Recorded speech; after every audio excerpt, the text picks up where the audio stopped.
Hello, everyone, and welcome to another Frame It Friday. And that is right, it is a Saturday today. And that's because I was desperately trying to solve a problem on a 3D printer yesterday and make something happen. And so here we are. We are going to get into this wonderful house that you see here today. Today, we got a spec home style house, the good old fashioned, 40-foot product, slap it on a 50-foot lot, make a bunch of money kind of thing. So what does this thing look like? Well, pretty clean and simple. Bunch of hip roof, a few gables in the front, and a pretty basic house. So what we got going on here, see there's the gables in the front, hip roof in the back, just some windows and doors, just a super simple house. Nothing fancy. Nothing fancy. So what we're going to do here is we're going to frame this up right now, right on the spot. How are we going to do that? Well, first, I'm going to tell you about who I am real quick.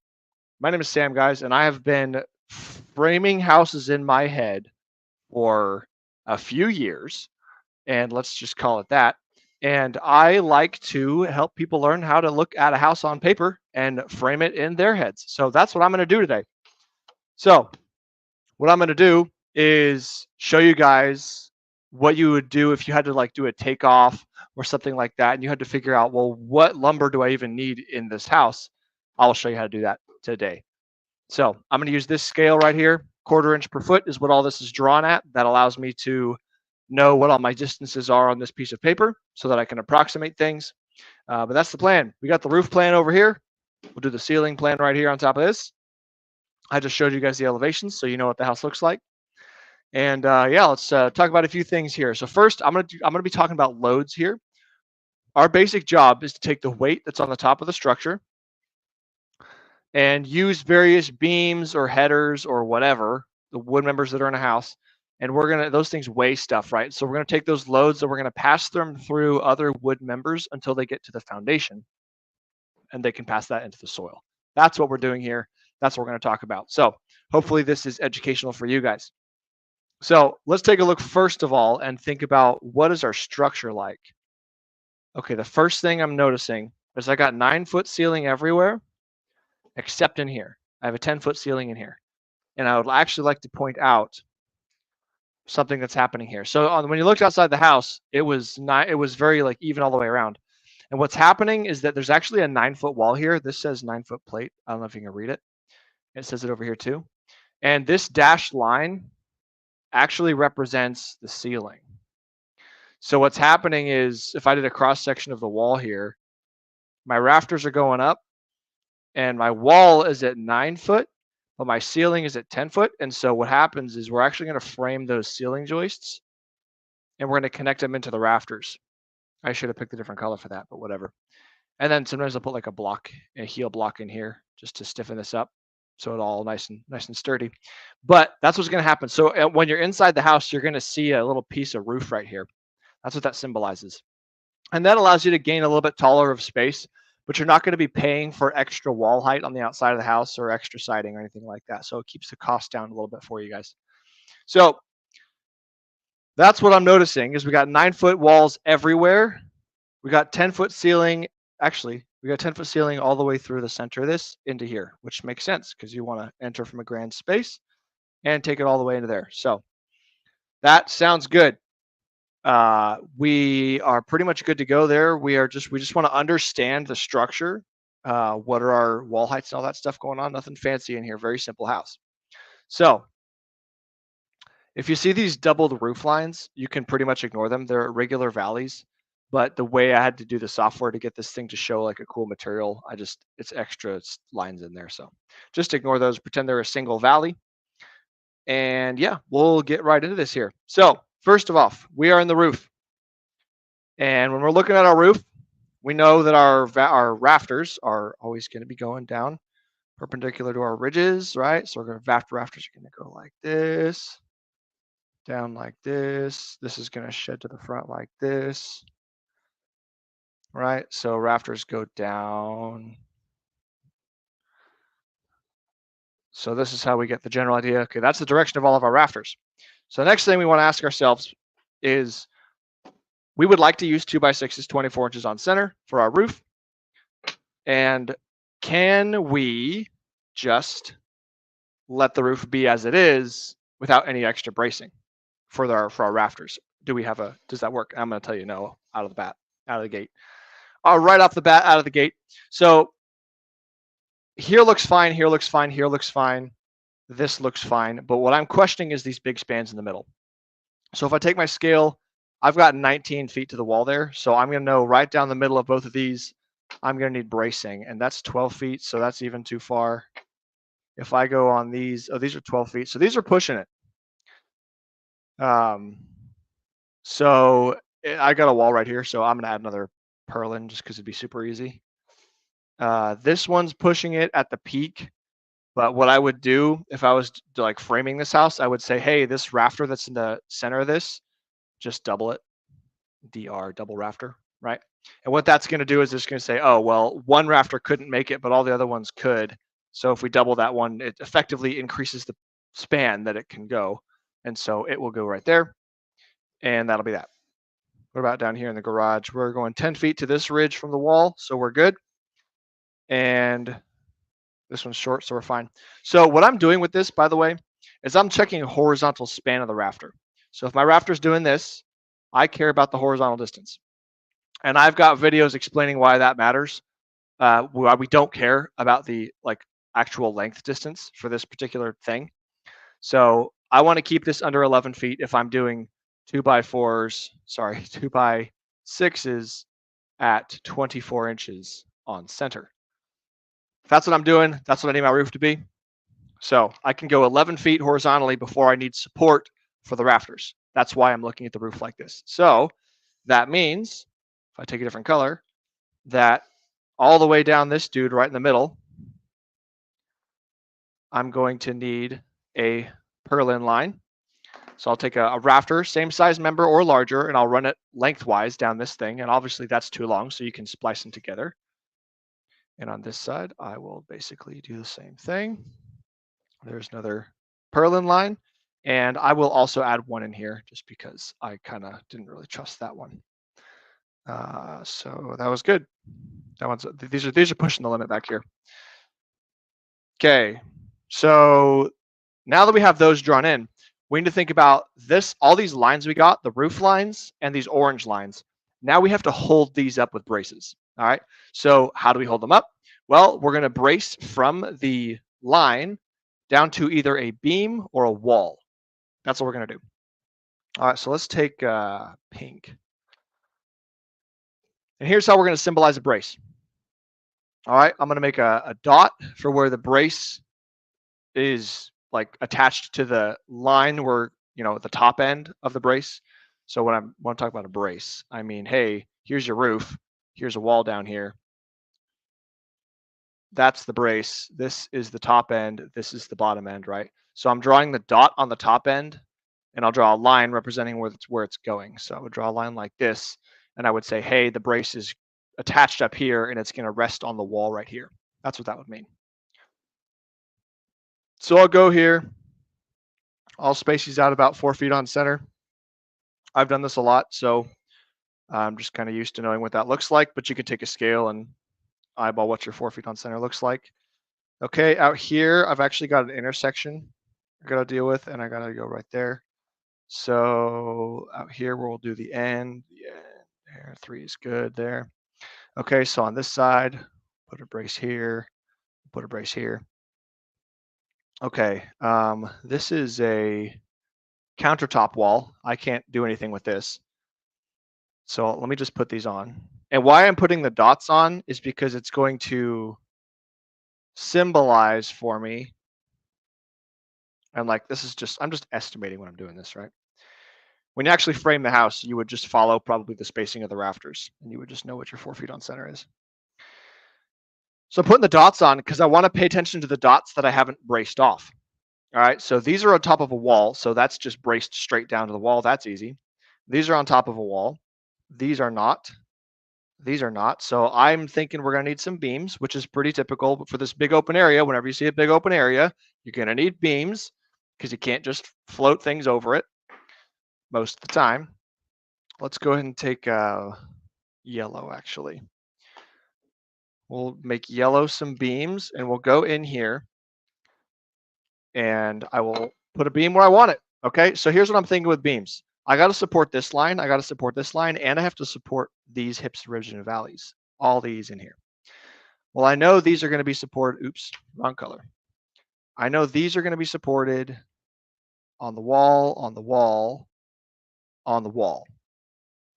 I'm going to need to do this, probably one in here, and that can reach the wall. So this is where you kind of want to check height. And I'm thinking we're just going to want to put a third beam in here because, can't hurt to brace things too much. So 3 beams, we'll put one right below this, one right below the center of this, and one here. Okay. 3 beams, super simple. Again, like these beams can go like left, right a little bit. It doesn't matter exactly where they go as long as they're capable of reaching the braces they need to be holding up. So this will brace here. This will brace here. Where am I? Oh, these brace straight down to the beams I just drew right below them. And over down this area, we can brace over to this wall. We got this nice long wall. See how I braced this way? I actually avoided putting, on purpose, I avoided this header inside the wall. They may or may not do that. It doesn't actually matter much, as long as you account for it. Okay. Oh, and then we got this big garage here. Okay, so what I'm thinking is we're gonna do 2 beams.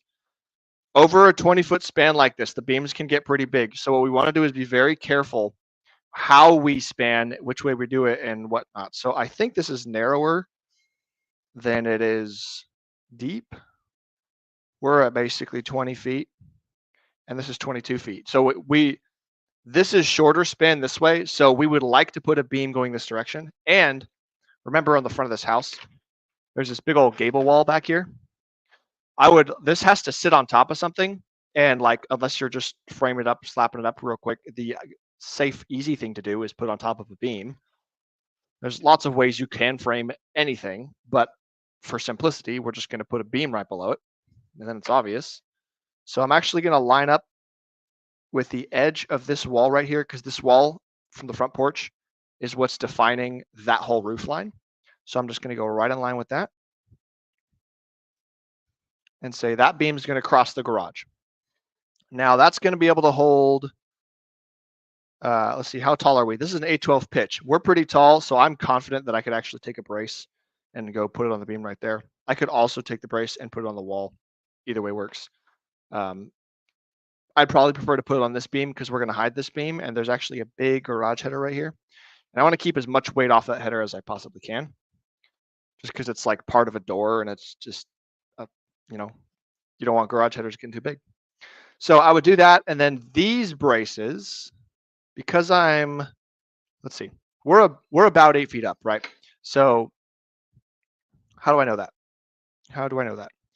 Well, let's say we're about 10. This line is about 10 feet in from the wall, and then we have a pitch of 812. So reminder, 812 means this with your triangle. So if I go 12 feet over, I'm 8 feet up. Well, I went 10 feet over. So let's call me 7 feet up, right? And if I'm 7 feet up, I'm allowed to make a brace up to an angle of 45 degrees. And 45-degree triangles, if you happen to know anything about math, would mean x is equal to x. These legs are the same. And so if I am allowed to go 45 degrees, I can go over as high as I am up off of the ceiling. So right here, I'm about 7 feet up, which means I can go anywhere within 7 feet of this point, which is quite far. So I'm just going to brace back to this wall. I'm going to brace to this beam. Super easy. Those are done, taken care of. Cool. Over here, the roof's a little smaller. What I'd probably do right here, we actually do need to brace this point right here, and we're getting kind of low. There's not a lot of room in here, so we're going to add one more beam, and I don't want to put it on that header. We'll just do this. We'll just put another one in line with the gable. That way they can put the wall on the beam, and we're not putting beams on headers. Good to go. All right, we like that. I like that anyway. So we can brace straight down. Everyone's happy. All the loads are taken care of. And if you want to put another brace in here, you could put it on the wall or whatever. But that's good. That's good. That's a gable.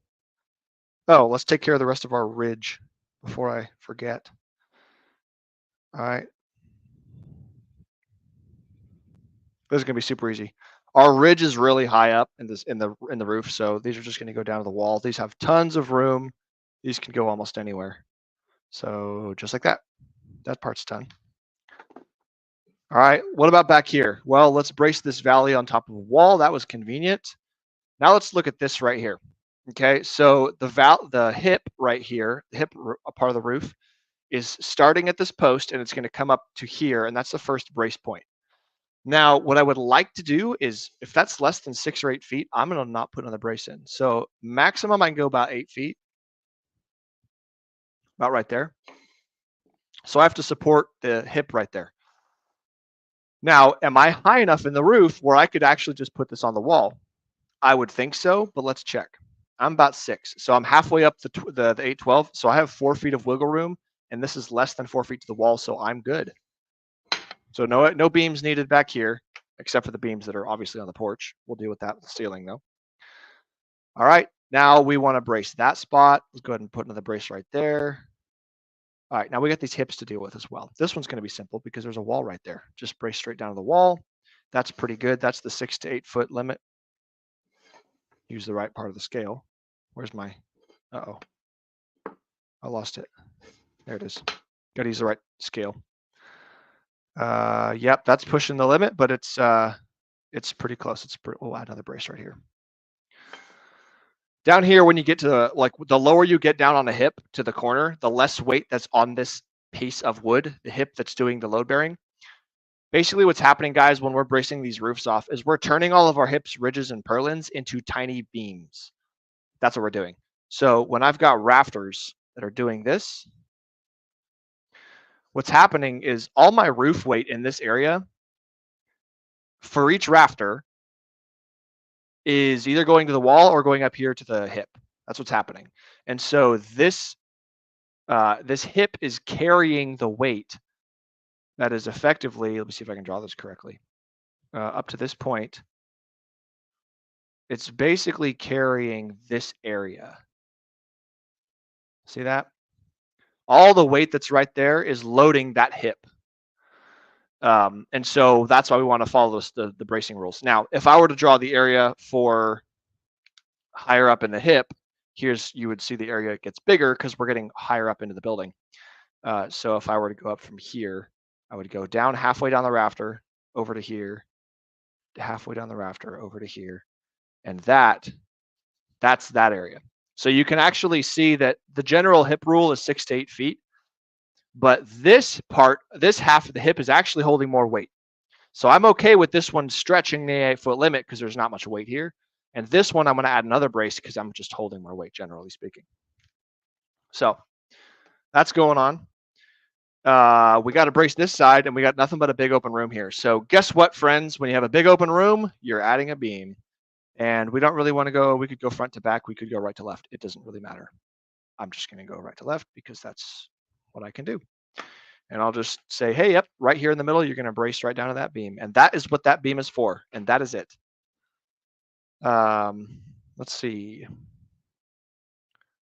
Pretty easy stuff. Okay, here's one more thing to look at with this roof before we move on, because we've now supported everything. We've got all the beams in place. Right here, we have a special situation with our rafters. Okay, this width of rafters is loaded differently than all of the other rafters. Why? Well, it's because of this thing. Remember we said, hey, our great ceiling over here, the ceiling is 10 feet tall. The wall is 9 feet tall. Remember this? 9 foot, 10 foot. And so because of that, our ceiling joists are going to land on the rafters. And what that's going to do is it's going to add extra weight to the rafters where they are not normally like anticipating. So we can't follow the 11-foot span rule for 2x6s 24 inches on center for rafters because there's extra weight on it. At the bottom of this table, if you check this in the IRC, there is a factor you can actually use, and it says, hey, how much is the ratio of like the height change to this, that, and the other, and you can figure out all those things if you want to do the math.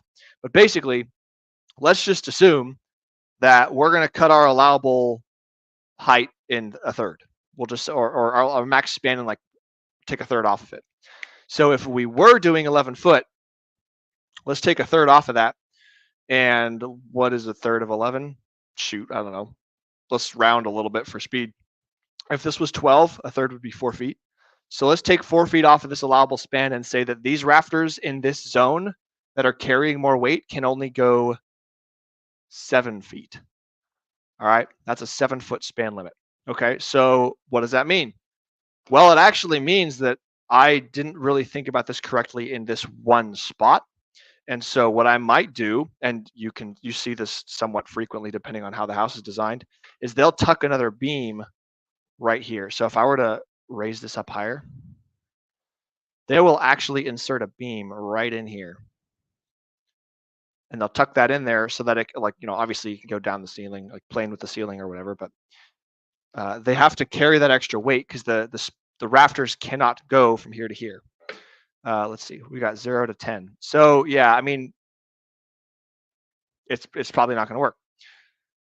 The alternative would be on this side, I got 0 to 8. So if I was stretching my limits, I could have actually put my beam on this imaginary line right here.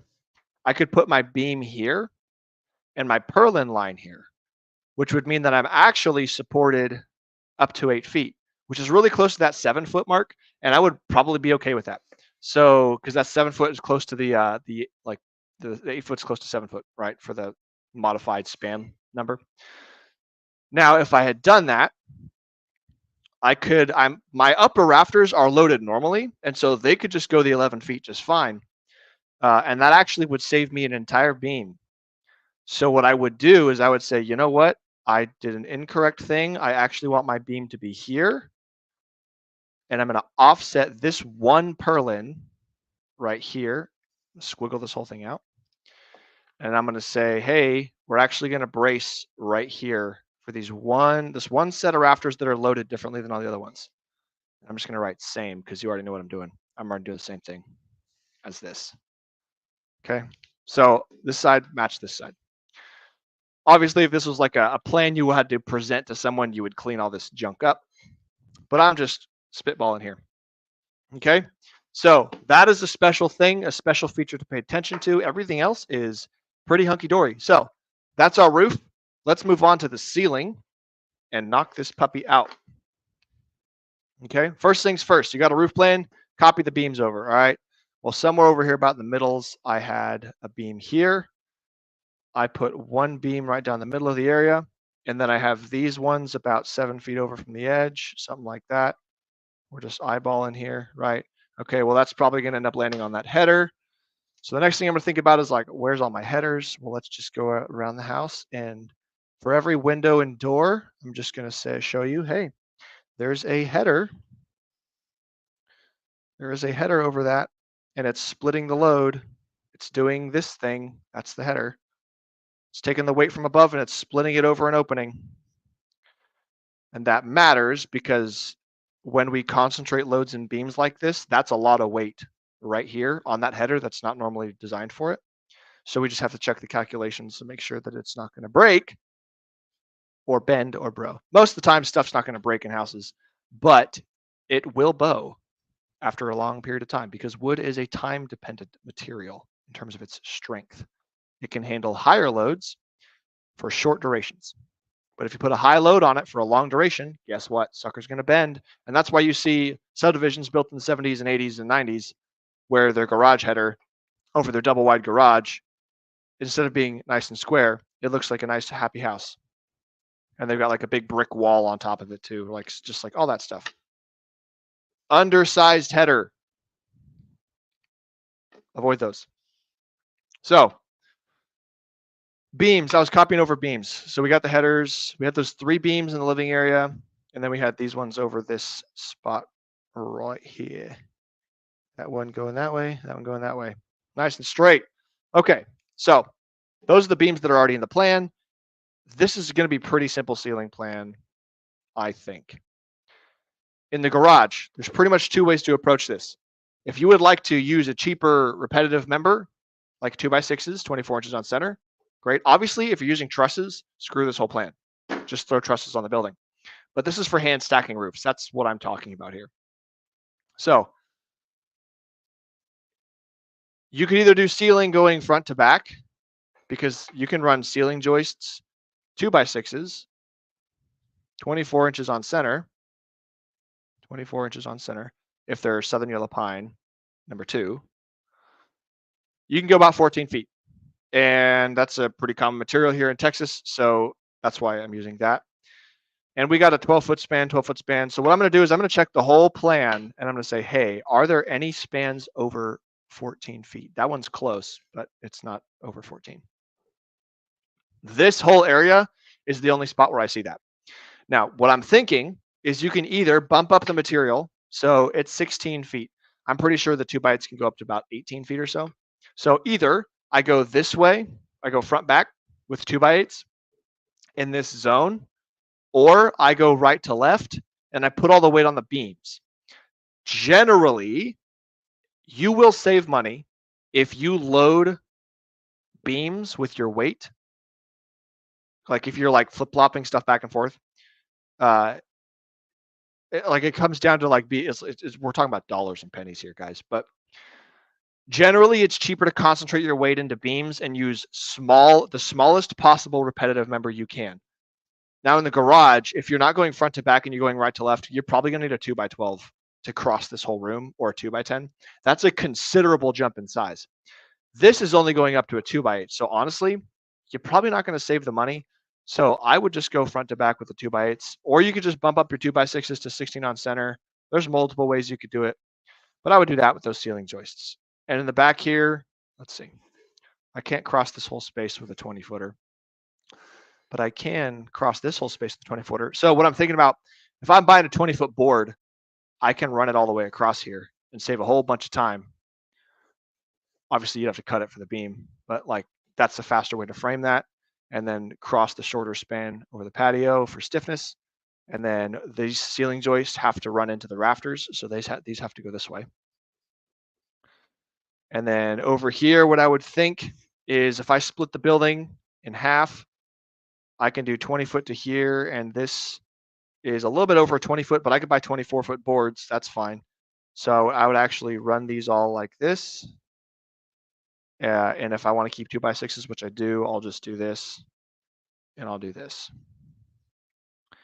And then on this side, I'll run these over to this wall, so they go all the way across, like so. That takes care of that. And then I've got a little ceiling in here, no problem. All right, so there's my ceiling. Just deciding where to throw my ceiling joists. And everything here is under 14-foot span, except these. So I would come back in here and I'd say, hey, by the way, from here to here, use 2x8s, 24 inches on center, or whatever it is you decided to use. It's all in the tables. Very simple stuff. Okay? That's how we would do that. Again, pay attention for things like attic access. We got this right here. So someone's going to want to box this out with some hangers and headers and stuff so you can get through your ceiling platform. Okay, let's see. Took care of the ceiling hangers and headers. Yeah, there's no hangers in here really because the beams aren't interacting with each other much. There's no beams loading beams. What did I do? Oh, these were bracing that, so I didn't need an extra beam there. Okay, cool. Yeah, we're pretty much done here, and my computer's about to die. So that works out. Thanks for watching, everybody. We'll see you on the next one.